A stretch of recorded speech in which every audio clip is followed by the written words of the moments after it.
This video is sponsored by F1 Delta Time. F1 Delta Time is the officially licensed F1 game from Animoca Brands running on the Ethereum blockchain. In F1 Delta Time, you buy NFTs, racing cars, components, drivers, and tyres. You put them together in your workshop, and then you can go off and race the daily time trial. This is different tracks under different weather conditions, and at the end of the week, the top placed players gain rewards. There's also a staking mechanic, which means you can stake cars that you are not using in the game and gain the in-game cryptocurrency called Rev. The game is now launching its 2020 season with a new set of NFTs and is also now experimenting with NFTs that allow you to own parts of the track, which means anytime players race on that track, you also gain some Rev token. You can check it all out at f1deltatime.com. Thanks for the sponsorship.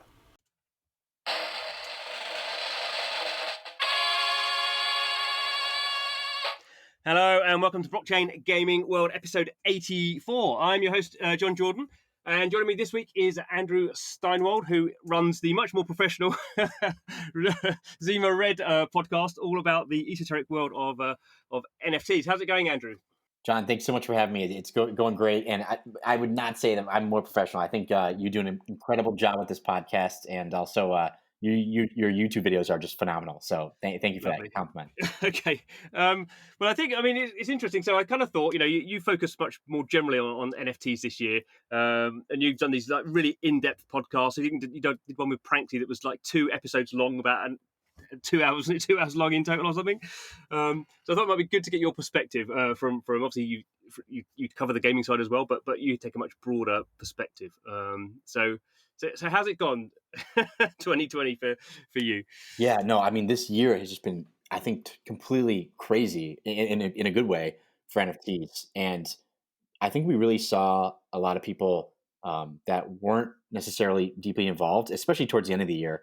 Like I'd say, like around October, September time, we got a ton of new people, especially from the DeFi arena, that started looking at NFTs and started saying, "Okay, wow, there's something actually cool here." And whether it be art or gaming or collectibles, and that's also one thing that's super great about NFTs is that it's not just one thing. It's like all these different categories, and they're all generally fun. It's not like you're trading some crazy coin and hoping it 100x's or like staking and doing something complicated. It's like, no, I'm going to play a game. I'm going to make some art. I'm going to talk to some people about my cool collectible card or whatever, right? So yeah, I think 2020 has just been a totally crazy year, and I think we're gearing up for 2021 here, and it's going to be just 10 times crazier, I think. So it's interesting. I always like to put some numbers around things, and you actually did a couple of weeks ago. You did a survey around kind of NFTs and what people's views on that were. What was the kind of headline kind of takeaways from that survey you did? I think the headline takeaway from that survey was basically that. So I had a total of 119 people respond to the survey or kind of fill in their results. And it was a 10-question survey, and it was like, how long have you been in the NFT ecosystem? How much have you spent on a single NFT? What category within NFTs is your favorite? Gaming, collectibles, art, etc. Where do you buy and sell? Blah blah blah. And I think that the thing that shocked me the most, and I actually wrote this as like the headline of the blog post about this survey, was the amount of money that people are looking to spend in NFTs going into 2021. And there's some stat about like the average gamer spends, I don't know, I think it was like $20. And this is like traditional video games, right? $20 or like $100 total on a gaming per year or something like that. It's significant, but not like crazy significant. And out of my survey respondents, roughly 100, let's call it, those 100 people were looking to spend $1.9 million on NFTs going into 2021. And I'll caveat that by saying that, like, people that would take the survey are probably really into NFTs, and people that follow me are probably very into NFTs, so they're not like the average user. So that's probably why the results have skewed a little bit like more insanely high for the spend. But I do think it does show that people are willing to spend a lot more into NFTs in general, because there is a chance that you can make money, right? And if anything, maybe you can get out even, right? So I think that if you're done playing a game, you're like, you know what, I'm done with NFT, World of Warcraft, or whatever it might be. then you can hopefully sell your assets for what you got them for, and if not, maybe make some money. But of course, there is a possibility of loss as well. So I just think that power of potentially making money and having some skin in the game is just incredible, and that it shows on the survey results. Mm-hmm. No, absolutely. I mean, I've always thought that is when it comes to the games. We'll kind of cover the other stuff as well, which maybe a bit of a different kind of owning mechanic. But for the games, people are happy to spend money on their entertainment because they've done that for done that for 30 years now. So people are kind of happy. When the education starts happening, and people go, I'm going, potentially they'll start off spending the same amount of money. They're not going to suddenly spend more money in this other sort of gaming. They'll start spending the same money, and then once it twigs, I think clicks that they can actually resell their stuff. And I always kind of think it's not necessarily the making money thing. Obviously, that's if that does make money, you always get the people who I 10x this sort of thing. But even I think that the breakthrough point will be people realize I can spend $50 and then I can get $40 back. And so instead of normally spending $50 on a game and getting nothing back, I spent, I only spent $10 in reality, and I got these $40 back, and then some of them obviously make $55 or whatever. And I think that will be the breakthrough moment. And I think that exactly what you see in the survey. Obviously, the people who take your survey are self-selecting high NFT kind of people. But they've all, I mean, I'm not one of those high end ones, but I think we've all gone through that process of like when we buy our first NFT, it's kind of like, what's this? What's this? It's a bit weird. Is it secure? Is it what's going to happen with it? And then when you sell your first NFT, you're just like, oh, okay, that makes sense. And then slowly you go from $10 to 50 to 100 to whatever. And I kind of think that's certainly on the gaming side. That's going to be the trend. It's going to be a different sort of money involved because it's not going to be the money going straight to the developer and then lost forever. It's going to be like a transactional money. So money's going to go in and out all the time. But I kind of think we'll exactly see people going from gamers who spend $100 a year to gamers having a transactional volume of $1,000 a year. Totally. I mean, I think that'll be a very, very straightforward sort of thing. It'll maybe in a few years' time, maybe 10 years' time, but that will feel very natural to people and probably feels quite natural already to probably a younger generation who've grown up a bit more online than maybe my generation. Yeah, no, I totally, completely agree with that. And also, one thing I thought was really interesting was that because I think in my mind, I'm like, okay, well, a lot of people probably approaches the NFT space in terms of like investing, like, oh, I want to buy some stuff and make money, right? And that kind of ruins the fun of a lot of gaming. But when I actually did the survey and I saw the results because I said like, why do you kind of like these NFTs or what purpose do you see in them? And the majority of respondents said they want a game. They want to have fun playing some sort of game, and yeah, that was the highest in terms of percentage response was I collect NFTs and play these NFT games for fun, and that's really that was really kind of insightful for myself because I was like, okay, cool. People are not just looking at this as like a money grab. People are actually here to game, which is kind of what it should be. Well, not just game, but gaming and fun. And I think fun's very important, and also the social aspect of it too. That's something that's really interesting, and that kind of definitely connects to fun. But there's a lot of people that responded that, hey, I'm here because maybe initially I wanted to game and have some fun, but as I get deeper into the rabbit hole, I discover this community and I met these great friends, and we can kind of bond over our shared love of this game or that game or whatever. And so I think it's really cool how you kind of fall into the rabbit hole, and as you get deeper and deeper in the space, then like the money becomes almost like a side effect. It's like I'm not here to make money, but hey, if I make some money, awesome. If I don't get on my back, that's also a thing too. So I think that's really really important that we're focused on like the actual use case of the stuff, which is gaming, fun, social. Mm-hmm. Yeah, no, absolutely. And I think it's always, I think, particularly at the moment, we're so early with the blockchain stuff. There's always this tension because the blockchain always has money as an integral part of it. That's clearly something that blockchain. I mean, that's the reason that they kind of blockchain was kind of invented almost. You're building these decentralized formats, and they need a way of transferring value around. So it's always in there. But I guess we've kind of seen it on the token side. What happens if that's all you have?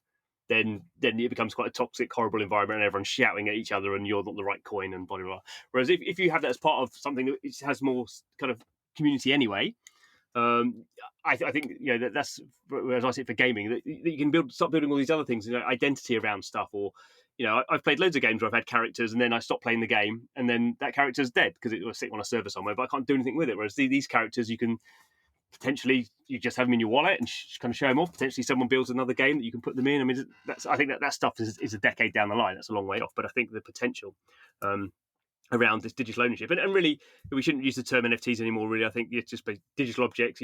People who love to play games love to have more ownership of their games. Why wouldn't they want to own the things in their games? I mean, that's take away all the tech stuff. That's kind of what it boils down to, really, isn't it?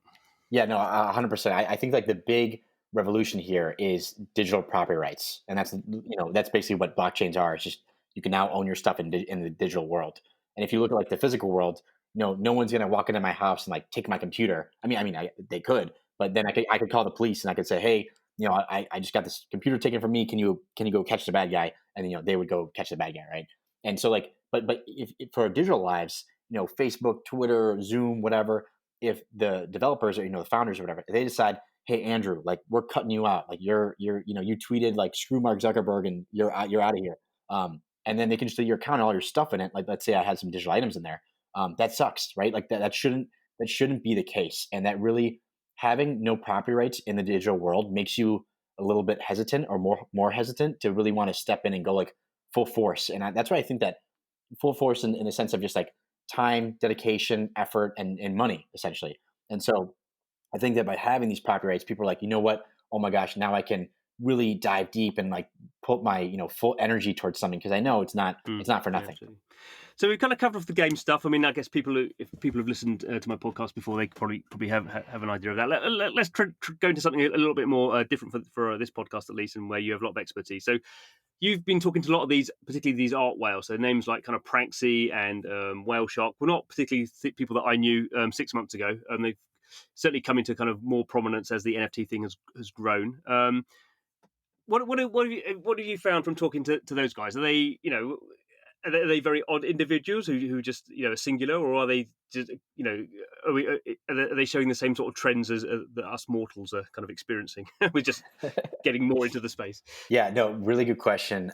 It's interesting because I think people in NFTs, from what I've found, and this can be a whale or like a minnow or whatever you call them, everyone is very like individualistic, if that makes sense. Like people stand out in my mind, and they can be someone who buys like $100 worth of stuff, or someone who buys like $100,000 worth of stuff. And it's interesting, and maybe just because I'm like so in the weeds on this, but I feel like everyone has their own distinct personality in this space, and by talking to each person, you get this really cool story, no matter if they're a whale or not. But I think what you're referring to is probably I've had a Whale Shark on my podcast a couple times. He's always amazing to talk to, and Pranksy, another massive whale in the space. He's incredible to talk to. Actually, the Pranksy episode I had to split up into two parts because it ended up being the first part was like 2 hours, and then part two was like an hour and a half or something like that. Just because it was just such a wide ranging and crazy interesting conversation, and it's by far my most widely listened to conversation because his story is just incredible. I mean, he's anyway, I don't want to spoil it, but I suggest everyone go listen to it. But this is a guy who's like lives and breathes this stuff 24/7, and talking to these type of people that are fanatical about it is just it's really on one hand it's inspiring, and on the other hand you're like, whoa, like you can build not necessarily like a business out of this, but you can like build yourself within this growing ecosystem because we're so early. Like for example, Pranksy's like now like in some sense he's like an influencer. He can like tweet and like has a lot of followers and people look up to him, and I like love that. I love that you can make something of yourself in this space if you were just like kind of like I don't want to say a normal person, but just like do you know what I'm getting at? You can kind of like build a brand and build like your thing, and I think that's really inspiring. But yeah, the Pranksy episode. What did you think about that? I love to hear what your thoughts on that. I must admit, I haven't listened to it, so Listen to it. be Oh man, careful. you got it. You got it. It's terrible, It's isn't it? crazy No, good. the funny, I actually first noticed Pranksy when I guess like a lot of us, I started to get into Rarible when that kind of kicked off. Right. And I noticed he was just one of the big accounts there.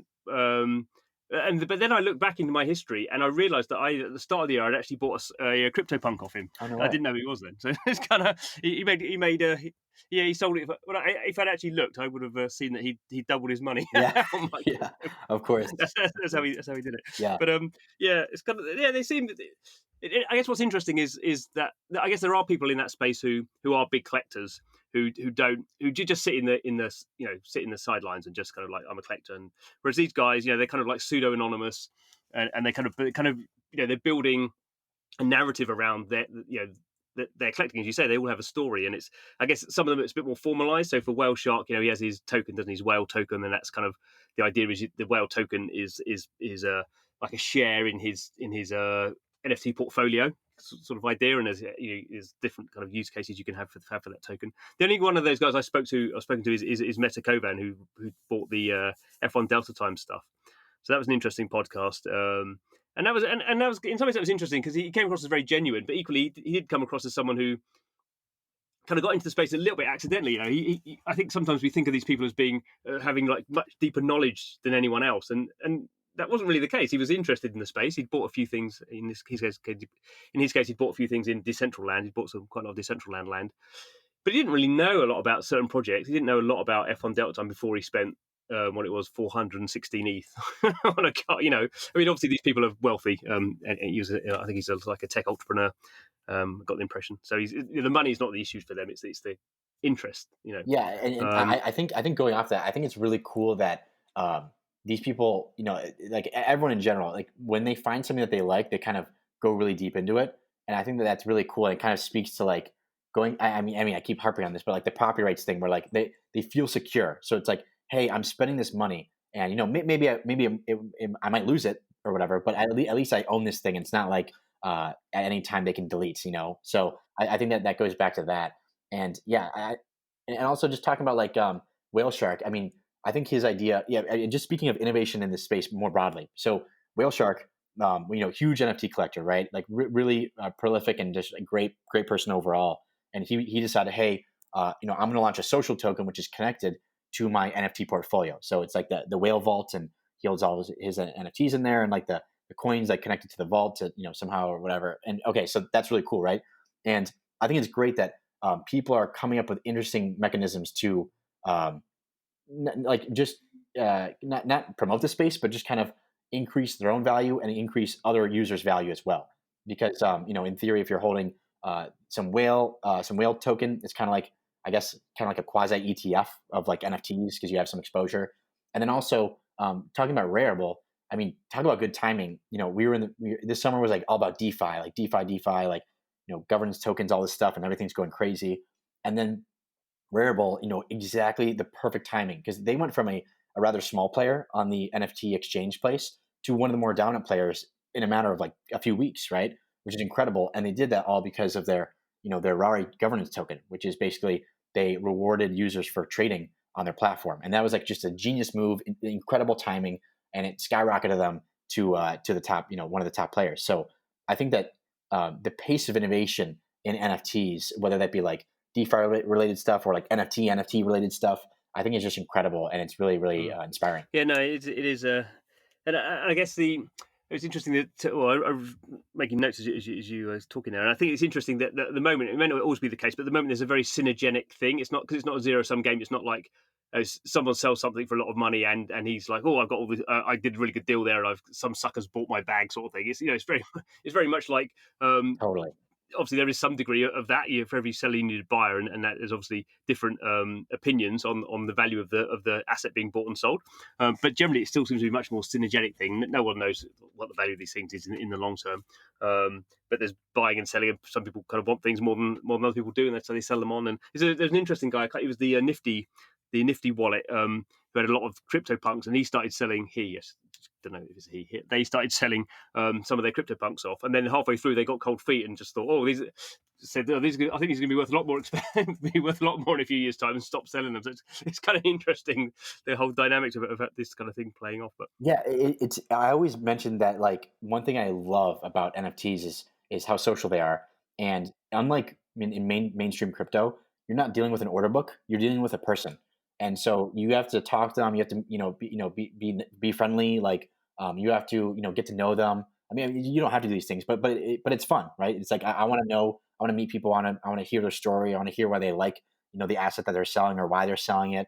And it just, there's a lot of human touch to all this that you just don't experience in traditional crypto. Like traditional crypto is like regular finance where it's a little bit cold and mathematical, but this is more like yeah, it's just more fun and friendly and like enjoyable all around. So yeah, I just love the aspect.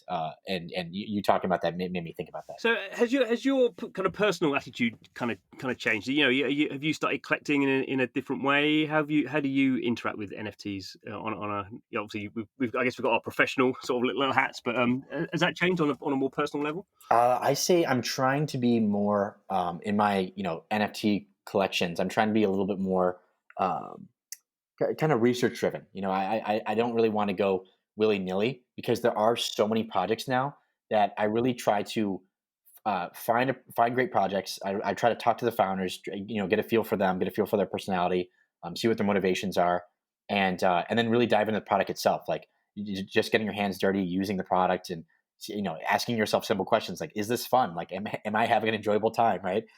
Because if you are having a fun time in a blockchain based experience, like that's pretty rare. Because most of using blockchain based things today is not that great of an experience. So just looking out for that kind of stuff, especially I also look at like the community, like how does the community interact with newbies? Like whenever you join a Discord and you say, hey, like you just start asking the noob questions, saying, hey, like how does this work? And if people respond in a positive manner, you're like, okay, this is a cool community, like I like these people. But some communities are like, oh, check that, go read the white paper, or like whatever it might be. Like they kind of can respond in like a more little harsher tone, and I think that these factors all like come to play when you're looking at these different projects. And because what's really weird about NFTs is that they're not just video games, or like just like, yeah, they're not just like this one singular thing where it's almost like a single player game. They're like these community driven and network effect driven businesses and like experiences. So like, yeah, sure, I can like go into this game, but if the community sucks, and like the game might be fun, but if the community sucks, then I'm like, oh man, like it's kind of killing the vibe, right? But because everyone kind of has skin in the game in the sense of they purchase these goods to be a part of this game, and they're all kind of playing it together, and there's a Discord and all this stuff, it creates this like great or potential for great like just attitudes and happiness and fun and like social bonding. So Mm. so yeah. Mm-hmm. Yeah, I have to say it's interesting for me because I coming from the gaming side, the game side of things, it's more like it's not like it's not fun, but it's kind of more a work thing. Whereas what happened for me this year was I started collecting. I mean, not a lot at all, but I started to like collect a little bit of crypto art, and that was kind of quite an interesting experience because I kind of focused in on one particular kind of artist. But even within that, there were some things that I just, I mean, it sounds like a terrible cliche, but some things you get the thing from Super Rare or whatever, an email saying, "Oh, there's new art from the artist that you're following," sort of thing, and you look at it and immediately you almost go, "Oh yeah, no, that's what's the price on that one," sort of thing. And there's kind of stuff you immediately knew a gut feeling on. And there's a few other things that I bought, kind of almost for investment purposes. I was like, oh, that's not, you're not sure about that one, but the price seems okay. And those kind of ones really rankle now. Yeah, I've really kind of, I haven't, I'm probably still learning a lot, but I'm still, kind of getting better at working out. It's not really about the price. It's about, obviously the price it determines what you can buy. But it's kind of like, how much do you like it, and does that attend to the price rather than going, oh, that's really cheap, I don't like it, but I'll buy it because I'll probably sell it later. Which is quite interesting for me. Maybe that's a very facile sort of kind of a attitude. But I was quite surprised by that. Yeah, I know. I think you hit the nail on the head right there. Like it's really cool because I wasn't into art really before NFTs, which is like weird. And now I have like physical artwork hanging on my walls, which I never thought like I would do that. Because before I was like, oh, art's kind of it's all not it's just all like kind of fake is my thought process. But it's funny because now I'm like digital art was the thing that got me into physical art, right? And yeah, you're absolutely right. Like if you're browsing on Super Rare or Non Origin or any of these art platforms, and you kind of see something that you like, it's great to just be able to buy that thing and kind of have it in your wallet. And I kind of see it as like an Instagram almost. And I always talk about how like I think NFTs are the new Instagram, where because with Instagram you're kind of showcasing your life and you're marketing your life in some sense. You're showing like, oh, I traveled here to this amazing place, or I drive this nice car or whatever. You're kind of marketing, right? And but what you're doing is like you're showcasing your personality through pictures, and in some sense, right? And I think that NFTs, and especially arts, offer like another way to do so because like art doesn't. It's not promising you anything. It's not saying like, hey, you buy this art, you're gonna have the most fun gaming experience of your life, or you're gonna blah blah blah. It's not promising anything, and that's the power of it. It's just like, hey, this is an image or a GIF or whatever, and if you enjoy it, then happy that you buy it and put it in your wallet, which is like your own gallery. And so I think that you hit the nail on the head when you're talking about like, yeah, I'll be browsing, I'll see something that I love, and yeah, I'll check out the price, and if it's something that I want to pull the trigger on, I'll do it. And I think that's really cool because it's like having people fall down this rabbit hole of like what is art and like the importance of art and like the cultural significance of art. And speaking of like culture, I think that right now, like this movement that's going on, because it is pretty weird if you think about it. Like we're all buying like images on the internet for like hundreds of dollars. I think we're gonna look back on this and say, oh my gosh, like that was a really, really like it was a paradigm shift. It was like a big change in the idea of like what is art. Because a lot of people say, no, art has to be something like physical. Like you can't have digital. Like it doesn't count, right? But I think in 10 years from now, we're gonna look back and be like, oh my gosh, that was like the beginning days, and I can't believe that was going on. Obviously, I'm very biased that's with my thoughts on that, but I really do think that art is art, like whatever you want. Art is art, and so therefore, why can't art be digital? And I think this is like a huge point in art's history. Mm. So yeah. Yeah, I guess it is in looking back kind of 2020 in terms of NFTs. The game stuff's always been there, and we've had these expensive NFTs on the gaming side, but to a degree, that's kind of, I think, programmed in. That's going to happen. Whereas the art side seemed to be a more surprising kind of trend that it kind of really blew up, and particularly, I don't know. I mean, you know these guys better than me, but a lot of those kind of whale collectors have seem to have come more from the art side than the game side, I think.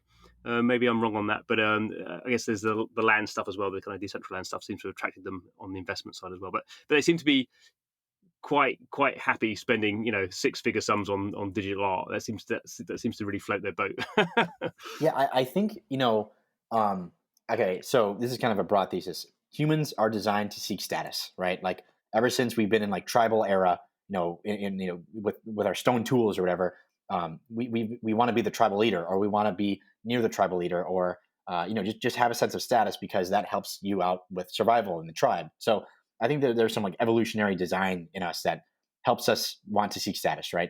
And I find that collecting art, is one of the most like effective means of obtaining status. And you can see that with like the physical art world, where you have billionaire hedge fund managers and all these like billionaire people collecting these really expensive artworks and trading it amongst themselves. And if you have like the coolest, hottest artist, that kind of infers some status to yourself. And so I think it's all. And I'm not saying status games are bad by any means. Like I seek status, right? Like I think it's just like ingrained in us. And I think that NFTs and what we've seen, especially with these whales, spending lots of money on digital art, it's just like a very effective means of achieving that status. Because like instantly, if you drop $50,000 on a piece of digital art, people are going to say, "Oh my gosh, who is that? Who bought that? What's going on?"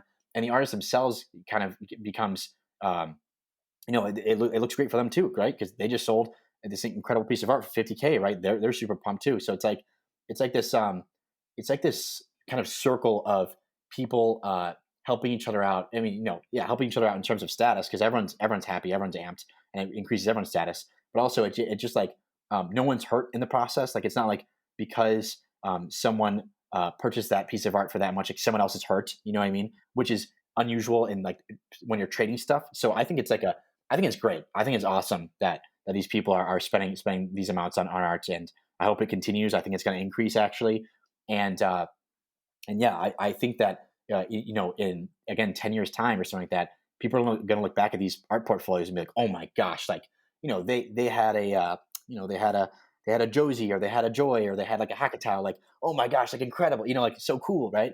And one of the original people. So I don't know. I think that it could turn out to be an extremely savvy investment move, as well as like a status seeking Mm, kind of thing to do. mm. Cool. So we're kind of rounding up now, but we can't really go without maybe not looking 10 years into the future, but maybe looking at least kind of next year. I mean, um, for me, not just in the NFT space, more in the blockchain kind of game space, or in the blockchain space in general. I kind of see there's always kind of two likely things, and one is basically we kind of not much happens. Not much happens for a long period of time, and then you get these sudden, like, explosive kind of launches. And we guess we've had an explosive kind of period in 20, kind of the kind of summer, late kind of summer, early autumn sort of thing. We had this kind of explosive situation in terms of kind of this kind of yield farming, and there's a lot of these products being launched, and I guess that was as to some degree what was impacted token prices now. Do you think that is such a big deal, and has kind of pumped so much value into the kind of ecosystem that we just continue at that higher kind of acceleration rate, or do we have a kind of a more kind of static year, because you can't have these big bubbles all the time? Yeah, no, really, really good question. I'd say overall the market activity in NFTs ebbs and flows for sure. Things are hot suddenly, things are not hot suddenly. So it's kind of like going with the flow of things, going with like the vibe of what people are into at the time. But overall, I would say that by virtue of my day job, which is like I'm an investor in this space, I get to talk to a ton of really amazing teams, and I know that there are some really, really, really incredible, fun, cool stuff coming out in 2021. And I think it's just going to make it like we're going to think of 2020 as like 2019. 2019 to me is like ancient history, right? 2020 was like a huge year for NFTs, and I think 2021 is going to be a similar thing where we just keep on growing, keep on expanding, and these incredible teams and projects are continuing to be launched. And I think it's going to be a great year. Do you think it expands? I guess there's expansion within the kind of current kind of audience, which grows. I mean, like in terms of the games audience, some games like doubled their kind of audience, or even tripled their audience in 2020, which is not nothing, but obviously from a very low base. So there's that kind of thing. But then there's always this kind of like golden dream we have of bringing in the mainstream, or whatever we think, however we define mainstream. But obviously that's like a 1000x sort of thing. Do you think this? At what point do we have that big, that proper kind of hockey stick rocket launch thing, when suddenly the great unwashed who don't know about blockchains suddenly start talking about owning digital goods, or things like that? Is that too soon to be 2021, or is that well within the rounds of possibility or probability? Yeah, no, really, really good question. Okay, so I think that 2021 will experience major growth comparative to where we are today, right? Mm-hmm. And I do not think that the space and crypto in general is ready for the Fortnite of NFTs, right? I don't think we're years and years away from that. But I think that we're going to experience very significant growth comparatively. When you look at the NFT markets, let's say there's something like 30,000 active wallets on OpenSea or something like that, right? OpenSea is the number one exchange. You can kind of equate, okay, there's probably around 30 to 40,000 NFT users, you can say. And if you look at active crypto users in the world, there's roughly 40 to 50 million active crypto users worldwide, right? So if you just look at that market growth that we can expand into, it's something like a 900x or something like that, right? And that's just within crypto. And crypto itself is small. I'm talking about the mainstream crypto is small compared to like gaming. Roblox has like some insane amount of users, like X amount of millions, and one game has more users than all of crypto, right? So I think that we're years away from the type of mainstream growth that we dream of, but that doesn't mean that we still can't have these games and things happen today that are not insanely fun, really rewarding, and just you have just a pleasurable experience with them overall. No, it's a good point, and I guess it's interesting that we have seen kind of the last kind of couple of months Binance take a lot more active approach when it comes to NFTs, which obviously Binance is the biggest name on the cryptocurrency trading side, and that we I guess an interesting kind of one to watch, because they would be one of the key bridge points, I guess, to take it. Yeah, definitely. That was super surprising when I saw that they were investing directly in the NFTs themselves, and also just a really great sign of what's to come. Because if they're doing it in 2020, who's going to do it in 2021, right? So I'm really excited. Cool. On that positive note, I think we will leave it. Thank you very much for your expertise, and Andrew, great to have you on. Yeah, John, thank you so much for this. It's always a pleasure talking to you, and looking forward to our next chat. Good. Yeah, come back next year, maybe 6 months. We'll see how the predictions are going. Awesome. I'd love to. And thanks to you, listeners, for listening. We are blockchain gaming world. Every week we are talking to the people who are making this incredibly new sector of kind of technology and gaming and mashing it all together. Certainly, I am learning so much every week. I hope you guys are too. Please do subscribe through your usual podcast channel, and if you're feeling very generous, why not give us a review? That's always helpful. But thanks for watching, and come back next time.